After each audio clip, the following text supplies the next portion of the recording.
नमस्कार साथियों, स्वागत है आपका इस यूट्यूब चैनल जीके वर्ल्ड में। तो आज के इस वीडियो में हम लोग बात करेंगे राष्ट्रीय आंदोलन की महत्वपूर्ण घटनाएं। तो अगर आप किसी भी कॉम्पिटिटिव एग्जाम का प्रिपरेशन करते हैं तो वीडियो लास्ट तक जरूर देखिएगा। चलिए वीडियो शुरू करते हैं। जल्दी से लाइक कर दीजिए और चैनल पर नए हैं तो जल्दी से चैनल को सब्सक्राइब कर लीजिए। तो चलिए देखते हैं। तो सबसे पहले हम लोग यहाँ से स्टार्ट करेंगे 1904 से। ठीक है, 1904 की अगर बात करें तो 1904 में भारतीय विश्वविद्यालय अधिनियम पारित किया गया था। तो जब भी आपसे सवाल पूछा जाए कि भारतीय विश्वविद्यालय अधिनियम कब पारित किया गया था, सन आपको याद रखना है कि 1904 में। नेक्स्ट यहाँ पे दिया गया 1905। तो 1905 में महत्वपूर्ण घटना क्या हुआ था, तो जो बंगाल का विभाजन हुआ था। ठीक है, बंगाल का विभाजन हुआ था। याद रखिएगा कि बंगाल का विभाजन कब हुआ था, तो 1905 में। उसके आगे हम लोग बढ़ते हैं 1906 की तरफ। 1906 की अगर हम बात करें तो 1906 में मुस्लिम लीग की स्थापना की गई थी। कब हुआ था मुस्लिम लीग का स्थापना, तो 1906 ईस्वी में। 1906 ईस्वी में मुस्लिम लीग की स्थापना की गई थी। नेक्स्ट दिया गया 1907। 1907 की अगर हम बात करें तो 1907 में सूरत अधिवेशन और कांग्रेस में फूट हुआ था। ठीक है, सूरत अधिवेशन हुआ था और कांग्रेस में फूट हुआ था। कब हुआ था, तो 1907 ईस्वी में। चलिए इसी तरह हम लोग आगे डिस्कस करेंगे जितने भी मोस्ट इंपॉर्टेंट ईयर है और वहाँ पे जो घटा हुआ घटना है उसके बारे में डिस्कस कर रहे हैं। तो आगे दिया गया 1909। 1909 की अगर हम बात करें तो 1909 में आया था मार्ले मिंटो रिफॉर्म आया था, यानी कि मार्ले मिंटो सुधार कब आया था, तो 1909 में। नेक्स्ट दिया गया 1911। 1911 की अगर हम बात करें तो 1911 में ब्रिटिश सम्राट का दिल्ली दरबार। ठीक है, जो ब्रिटिश सम्राट है उसका दिल्ली दरबार हुआ था। ठीक है, कब हुआ था, तो 1911 में ब्रिटिश सम्राट का दिल्ली दरबार। नेक्स्ट दिया गया 1916। 1916 की अगर हम बात करें तो 1916 में होम रूल लीग का निर्माण हुआ था। ठीक है, होम रूल लीग का स्थापना कब हुआ था, तो सन 1916 ईस्वी में। याद रखिएगा इसको कि होम रूल लीग का स्थापना कब हुआ था, तो 1916 में। चलिए आगे इसी में हम लोग आगे की तरफ बढ़ते हैं। नेक्स्ट दिया गया है 1916। फिर से पूछा गया तो 1916 में एक और महत्वपूर्ण घटना हुआ था। तो वो क्या हुआ था, जो मुस्लिम लीग है और कांग्रेस उसके बीच में समझौता हुआ था। ठीक है, मुस्लिम लीग और कांग्रेस के बीच में समझौता हुआ था जिसको लखनऊ पैक्ट के नाम से भी जाना जाता है। तो आपसे जब पूछा जाएगा, नॉर्मल ये भी पूछा जा सकता है कि लखनऊ पैक्ट कब हुआ था, तो 1916 में, या फिर मुस्लिम लीग और कांग्रेस के बीच का समझौता, तो वो भी 1916 याद रखिएगा। नेक्स्ट है 1917। 1917 की अगर हम बात करें तो 1917 में क्या हुआ था, महात्मा गांधी द्वारा चंपारण में आंदोलन। तो महात्मा गांधी अपना कहाँ से आंदोलन शुरू किए थे, भारत में तो चंपारण से शुरू किए थे। ठीक है, नील को खेती के लेके, क्योंकि उसमें तिनकठिया सिस्टम लगा हुआ था, तो उसके लेके राजकुमार शुक्ला के बहुत मतलब रिक्वेस्ट पे महात्मा गांधी यहाँ पे आए और यहाँ से आंदोलन शुरू किए थे। ठीक है, कहाँ पे, तो बिहार में चंपारण जिला है, वहाँ से वो शुरू किए थे।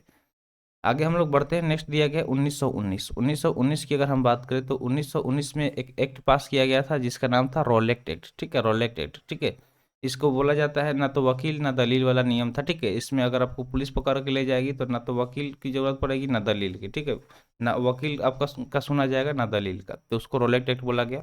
और उसी चीज को लेके मीटिंग वगैरह हो रहा था, तो एक बहुत बड़ा हत्याकांड हुआ जिसका नाम हुआ जलियांवाला बाग हत्याकांड। ठीक है, जलियांवाला बाग हत्याकांड कब हुआ था, तो 13 अप्रैल 1919 ईस्वी को। कब हुआ था, 13 अप्रैल 1919 ईस्वी को जलियांवाला बाग हत्याकांड हुआ था। आगे हम लोग बात करते हैं 1919 के बारे में ही। तो 1919 में एक और हुआ था, मॉन्टेग्यू चेम्सफोर्ड सुधार हुआ था। क्या हुआ था, मॉन्टेग्यू चेम्सफोर्ड सुधार। तो ये भी कब हुआ था, 1919 ईस्वी में हुआ था। आगे बढ़ते हैं। नेक्स्ट दिया गया खिलाफत आंदोलन। तो खिलाफत आंदोलन की अगर हम बात करें तो 1920 में खिलाफत आंदोलन हुआ था। ठीक है, 1920 में खिलाफत आंदोलन हुआ था। 1920 में और भी हुए थे चीज़ें, जैसे कि अगर हम बात करें असहयोग आंदोलन का। ठीक है, नॉन कॉपरेशन मूवमेंट, जिसको हम लोग असहयोग आंदोलन बोलते हैं, तो ये भी 1920 ईस्वी में हुआ था। नेक्स्ट दिया गया 1922। 1922 में एक बहुत बड़ा कांड हुआ था जिसका नाम है चौड़ी चौरा कांड। ठीक है, चौड़ी चौरा कांड। तो ये कब हुआ था, 1922 में हुआ था। 1922 में चौड़ी चौरा कांड हुआ था। आगे बढ़ते हैं। नेक्स्ट 1927 में दिया गया साइमन कमीशन की नियुक्ति। ठीक है, तो 1927 में साइमन कमीशन की नियुक्ति की गई थी। कब हुआ था, 1927 में साइमन कमीशन की नियुक्ति हुई थी। और 1928 में, अगले माने एक साल बाद, जो साइमन कमीशन है उनका भारत में आगमन हो गया। ठीक है, भारत में इनका आगमन हो गया। नेक्स्ट दिया गया 1929। 1929 की अगर हम बात करें तो 1929 में भगत सिंह द्वारा जो सेंट्रल असेंबली था, यानी कि केंद्रीय असेंबली, उसमें बम विस्फोट किया गया। किनके द्वारा, भगत सिंह द्वारा। 1919 में भगत सिंह द्वारा सेंट्रल असेंबली में बम विस्फोट किया गया। आगे दिया गया 1929। तो 1929 की अगर हम बात करें तो 1929 में ही कांग्रेस द्वारा पूर्ण स्वतंत्रता की मांग की गई थी। ठीक है, पूर्ण स्वराज यानी कि पूर्ण स्वतंत्रता की मांग कब की गई थी? तो 1929 में ही किया गया था। नेक्स्ट दिया गया 1930। 1930 की अगर हम बात करें तो 1930 आपको याद रखना है कि 1930 में क्या हुआ था? सविनय अवज्ञा आंदोलन हुआ था। क्या हुआ था? सविनय अवज्ञा आंदोलन कब हुआ था? तो 1930 में हुआ था। नेक्स्ट है 1930 में प्रथम गोलमेज सम्मेलन भी हुआ था, यानी कि फर्स्ट राउंड टेबल कॉन्फ्रेंस की बात करें तो ये भी 1930 में हुआ था। टोटल कितने राउंड टेबल कॉन्फ्रेंस में थे? टोटल 3 राउंड टेबल कॉन्फ्रेंस में थे। कब कब हुए थे? तो एक 1930 में हुआ था, और दूसरा बात करें, पहला तो हो गया 1930, दूसरा 1931 और तीसरा 1932। तो याद रखिएगा, प्रथम गोलमेज सम्मेलन 1930, द्वितीय गोलमेज सम्मेलन 1931 और तृतीय गोलमेज सम्मेलन 1932। तो आपसे एक सिंपल सा सवाल हम ये पूछेंगे कि ये जो तीनों राउंड टेबल कॉन्फ्रेंस हुए, गोलमेज सम्मेलन, ठीक है, तो कौन से भारतीय थे जिनके द्वारा ये तीनों राउंड टेबल कॉन्फ्रेंस को अटेंड किया गया? यानी कि तीनों राउंड टेबल कॉन्फ्रेंस में जो उपस्थित थे उनका नाम आपको कमेंट सेक्शन में बताना है। तो देखते हैं कि आपको बेसिक जीके पता है या नहीं पता है। तो ये चीज़ आपके लिए है, आप इसके बारे में पता करिएगा और कमेंट सेक्शन में ज़रूर बताइएगा। नेक्स्ट दिया गया है 1932। तो 1932 में महत्वपूर्ण घटना की अगर हम बात करें तो कौन सा घटना हुआ था? तो 1932 में हुआ था सांप्रदायिक निर्वाचन प्रणाली की घोषणा। ठीक है, यानी कि जो सांप्रदायिक निर्वाचन प्रणाली थी इसकी घोषणा कब किया गया था? 1932 ईस्वी में। नेक्स्ट दिया गया है 1932। तो 1932 में पूना पैक्ट भी हुआ था। कब हुआ था पूना पैक्ट? तो 1932 ईस्वी में ही पूना पैक्ट हुआ था। नेक्स्ट है 1942। 1942 की अगर हम बात करें तो 1942 में ही भारत छोड़ो आंदोलन हुआ था। ये बहुत ही इंपॉर्टेंट है, याद रखिएगा। बहुत सारे एग्जाम में ये पूछ लिया जाता है कि भारत छोड़ो आंदोलन कब हुआ था? तो 1942 में हुआ था। तो इस तरह के जो भी क्वेश्चन दिखे सामने, तुरंत से उसे नोट कर लीजिए और मार्क कर लीजिए, क्योंकि ये इंपॉर्टेंट है, एग्जाम में पूछा जा सकता है। वैसे तो सारे ही इंपॉर्टेंट है, लेकिन इस एक बार में सारे याद होंगे नहीं, तो 2-3 बार रिवाइज करिएगा। उसके लिए आप इसे का नोट्स भी बना सकते हैं। नोट्स बनाइएगा तो जल्दी से याद होगा।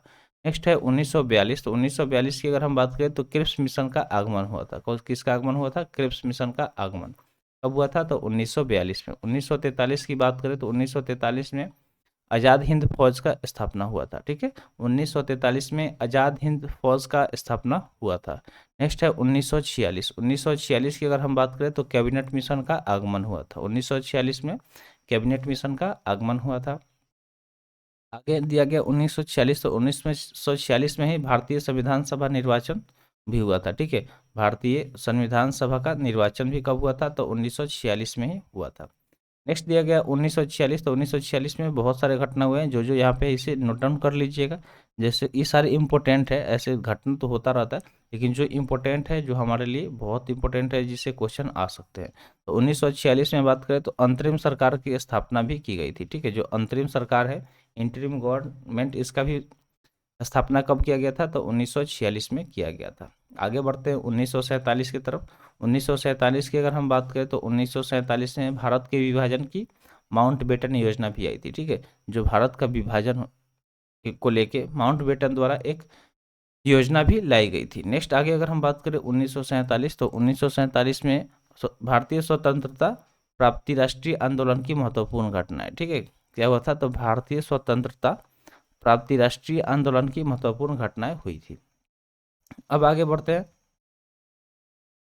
तो आई थिंक इतना ही था। यहाँ से कुछ चीज़ें रिपीट हो रही है। ठीक है, जैसे कि ये सारी चीज़ें रिपीट यहाँ पे हो रही है, तो इसको हम लोग छोड़ सकते हैं। स्लाइड में कोई गड़बड़ हो गया, तो ये सारी चीज़ रिपीट हुआ है। तो उम्मीद करते हैं जितना चीज़ बताया गया आपको समझ में आ गया होगा। तो आज के लिए इतना ही, मिलते हैं फिर अगले वीडियो में। Thanks for watching. जय हिंद।